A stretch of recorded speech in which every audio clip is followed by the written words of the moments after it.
বুকের বাঁ পাশে ডান হাত রেখে আল্লাহ তাআলার এই একটি নাম 21 বার পাঠ করুন।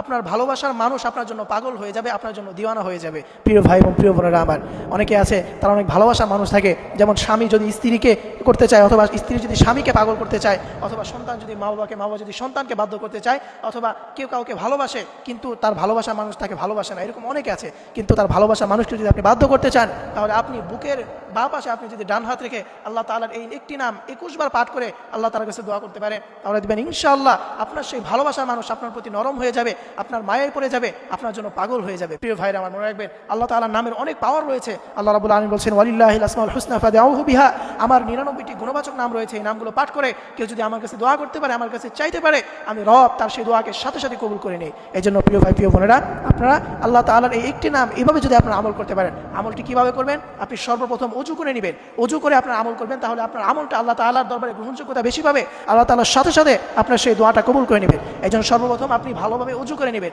এরপরে আপনি কোনো একটা নিরিবিলি জায়গায় বসে যাবেন এবং নিরিবিলি জায়গায় বসে প্রথমে 3 বার দরুদ শরীফ পাঠ করবেন।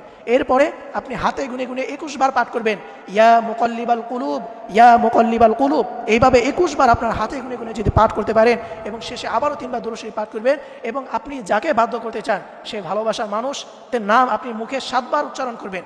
এরপরে আপনার যদি এভাবে করতে পারেন, কন্টিনিউয়াসলি কিছুদিন করতে পারেন, তাহলে দেখবেন ইনশাআল্লাহ তার ভিতরে আপনি অনেকটা পরিবর্তন দেখতে পাবেন। আপনার সেই ভালোবাসার মানুষ আপনার জন্য নরম হয়ে যাবে, আপনার মায়ায় পড়ে যাবে, আপনার জন্য পাগল হয়ে যাবে। আপনি যেমন তাকে ভালোবাসেন, সেও আপনাকে আপনার মতো করে ভালোবাসবে। এই জন্য প্রিয় ভাই, প্রিয় বোনেরা আমার, অবশ্যই আপনার এই আমলটি করবেন, তাহলে দেখবেন ইনশাআল্লাহ এটার ফল আপনি পেয়ে যাবেন। তবে অবশ্যই এটা হালাল ক্ষেত্রে ব্যবহার করতে হবে, কোনো হারাম কোনো ক্ষেত্রে ব্যবহার করা যাবে না। স্বামী স্ত্রীকে করবেন, স্ত্রী স্বামীকে করবেন, অথবা মা বাবা সন্তানকে, সন্তান মা বাবাকে, অথবা কোনো আত্মীয় স্বজনের ভিতরে যদি কাউকে কেউ ভালোবাসে, তাহলে এটা করতে পারেন। এইভাবে যদি আপনি আমল করতে পারেন, তাহলে ইনশাআল্লাহ আল্লাহ তাআলা এটার ফল আপনাকে দিয়ে দিবেন। আল্লাহ সকলকে এভাবে আমল করার তৌফিক দান করুন। সকলেই পড়ি আমিন।